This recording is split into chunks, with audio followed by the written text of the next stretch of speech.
Y a continuación vamos a analizar esta noticia con nuestro siguiente invitado. Él es Rodrigo Murillo, está en directo desde Francia, analista político internacional, historiador. Además, un gusto tenerlo con nosotros, señor Murillo. Bienvenido a estas pantallas.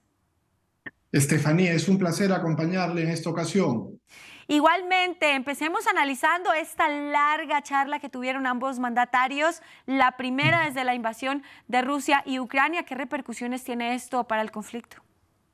Bueno, en principio creo que correspondería destacar que el comunicado emitido por la agencia Xinhua recoge que pues, el consejo fundamental del líder chino está vinculado con que la resolución de este conflicto tiene que pasar por el diálogo y la negociación.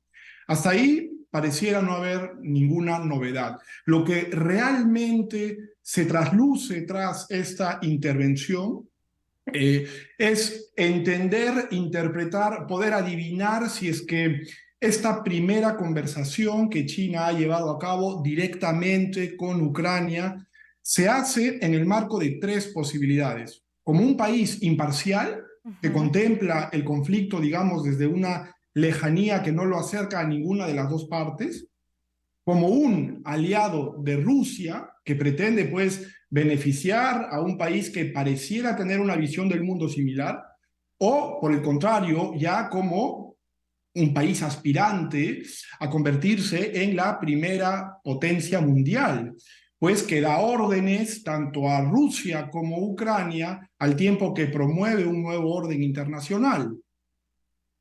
Este análisis es interesantísimo porque parece que son las tres opciones en una. Es como el juego de la bolita, uno no sabe dónde está. ¿Qué se podría interpretar de las señales previas que dio el presidente chino en torno a su actitud frente al conflicto? Mire, es una pregunta bien interesante, ¿ya? Para responderla, tenemos que hacer un breve paréntesis de lo que fue la política exterior china hasta este momento. Ujú. El gran forjador de la China actual es, bueno, lo conocemos prácticamente en todo el mundo, es Deng Xiaoping. Deng Xiaoping se opuso al sistema económico totalitario, anquilosado, con el que Mao Zedong pretendió revolucionar a la China de hace algunas décadas. Deng Xiaoping fue mucho más pragmático, fue consciente al introducir estas reformas capitalistas que el país había acogido una potencia excepcional y antes de retirarse, cuando él también entendía que ya la potencia no solamente era económica, sino también militar y geopolítica, hizo una famosa recomendación que es muy poco, ha sido muy poco investigada, creo yo, en América Latina, que es la famosa estrategia de los 24 caracteres. Mire Ujú. usted, me la sé casi de memoria. Son 24 caracteres chinos que, como introducción, es una frase, recogía esta política internacional. Observar con calma, asegurar nuestra posición, lidiar con los asuntos tranquilamente, ocultar nuestras capacidades y esperar nuestro tiempo, mantener el perfil bajo y nunca reclamar el liderazgo. Hoy día, Xi Jinping, que viene a ser el líder que más tiempo ha estado en el poder, digamos, es una figura en la historia de China ya comparable a Mao Zedong, Ujú. quiere él imponer su propia política internacional. Quiere decirle al mundo que esta China que aguardaba su momento bajo la égida de la estrategia de Deng Xiaoping no existe más y que es una potencia de primerísimo orden que aspira, según los planes del Partido Comunista Chino, a convertirse en el año 2049 no solamente ya en la primera potencia económica del mundo, sino también en la primera potencia militar y fundamentalmente en la primera potencia naval y nuclear. Indudablemente, si entendemos esta conversación en el marco pues, de este breve paréntesis histórico, tenemos ante nosotros un primer esfuerzo público de China de vincularse a este conflicto, creo yo, para resolverlo a su manera, pero sin perder el tiempo. Claro. Dadas las circunstancias en las que se encuentra en este momento inmerso el mundo, tanto políticamente como los extremos, todo lo que está pasando ahora después de la pandemia, ¿será que China va a sorprender con un nuevo modelo político que no sea ni el que está planteando Rusia ni el que está planteando Ucrania? Exactamente.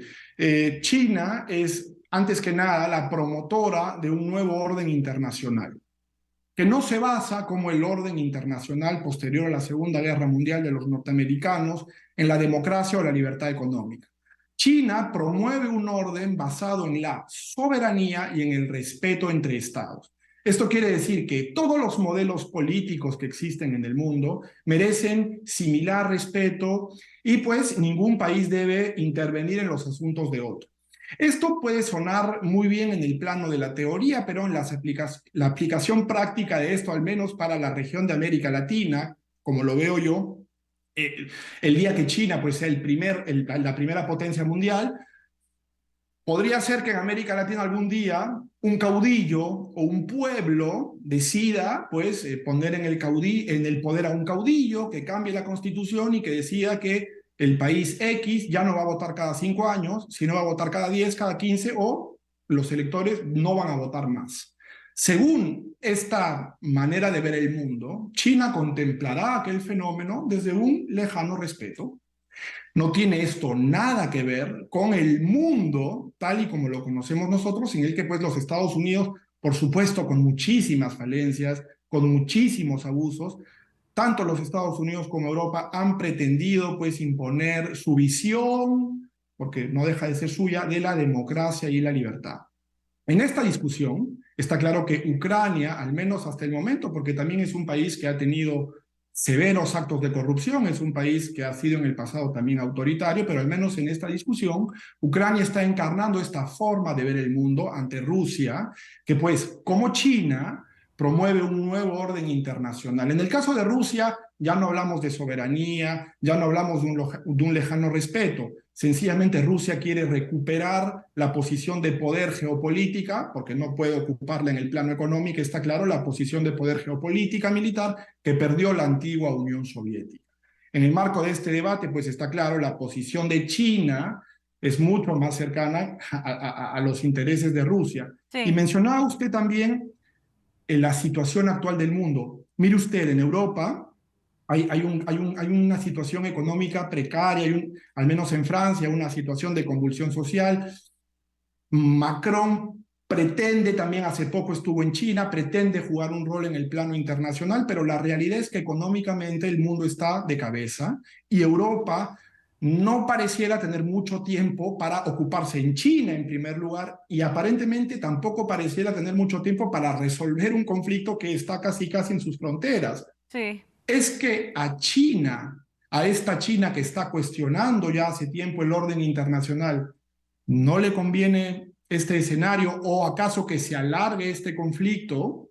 Esa podría ser otra lectura. Quizás China no tiene ninguna necesidad de que esto se resuelva rápido, sino por el contrario que se alargue para que su rival, porque el único rival de China, o al menos el principal de los Estados Unidos, tenga los ojos en Europa y no en Taiwán. Creo que toda esta geopolítica Claro. extraña y lejana y total, pues forma parte del tablero de ajedrez que estamos viendo. Y hay un factor que quiero recoger de sus respuestas. Primero, esto de los 24 caracteres me remite a un libro que se llama El arte de la guerra y China lo conoce muy bien. Aparte, China tiene otro factor que creo que no hay que dejar por fuera de la mesa. Aparte de la racionalidad neta que trae la política, China tiene un tono muy espiritual. Los orientales están muy conectados con el tema de dejar que el universo y con el tema del caos, ¿no? Ellos dicen, bueno, de todo caos nacen las oportunidades. ¿Esto tiene alguna incidencia en la política actual? Totalmente, Estefanía. Es un país que se hace complicado de leer porque muy pocos analistas conocen a los grandes teóricos de la China antigua, como tampoco conocen, por ejemplo, la figura de Confucio, ¿no? China, nosotros podemos desgranarlo como occidentales, pues aunque soy latinoamericano, hago parte del mundo occidental, digamos, no vengo de esa parte del mundo, pero podemos estar de acuerdo que China desde la época imperial ha sido un país autoritario. Es decir, ha sido un país que ha considerado que la primera función que debe cumplir el gobierno tiene que ver con la estabilidad. Es un país muy vasto, es un país multicultural y probablemente si fuese un país democrático a la norteamericana o a la europea, pues la situación no caminaría muy bien. Si no tenemos al costado a la India, que hoy día teniendo ya más población que China, no tiene ni de cerca, en mi opinión, un sistema político, militar, industrial que se le compare, ¿no? Sí. Entonces, China interpreta el mundo, y esto es bien importante destacarlo, desde la propia centralidad de China. En los caracteres chinos, el antiguo nombre del imperio chino era Reino Medio. Tiene que ver con que El en el lenguaje balance, chino, el punto del claro, equilibrio.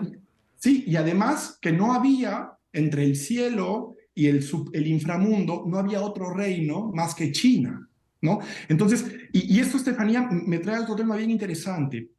Hace poco, hace unos días apenas acá en París, el embajador de China dio unas declaraciones muy polémicas en la televisión, en las que declaró que las aspiraciones de Ucrania, fundamentalmente referidas a Crimea, no tienen ningún asidero jurídico porque todos los estados de la ex Unión Soviética no tienen una base jurídica para reclamar su soberanía. Esto pues ha despertado un escándalo en Europa, todavía incluso más porque hace muy poco Macron estuvo en China, y me temo que nos acerca a una visión de China mucho más totalitaria de la que queremos imaginar, y también a la presencia en el propio aparato gubernamental de China y de su Partido Comunista de halcones nacionalistas que hoy día tranquilamente, creo yo, y mucho más en algunos años, podrán exigir ninguna negociación, sino la imposición del modo chino de ver el mundo. Para eso están trabajando, al menos en el plano militar y nuclear. Claro que sí. Aquí hay algunos puntos de conexión con algunos focos importantes de conflicto que en este momento hay en el mundo. Primero, Rusia y Ucrania por un lado, y otra parte es el tema de Taiwán, lo sensible que es Taiwán para China, y esta, no sé si quisiera llamarla bomba de tiempo, pero este conflicto que tiene con Estados Unidos por la isla de Taiwán. ¿Será casualidad el tema del COVID y todo el tema que está relacionado y conectado con estos focos de conflicto enfocado hacia alguna posible guerra? Mire usted, si lo que usted plantea pues abre muchas dudas, ¿no?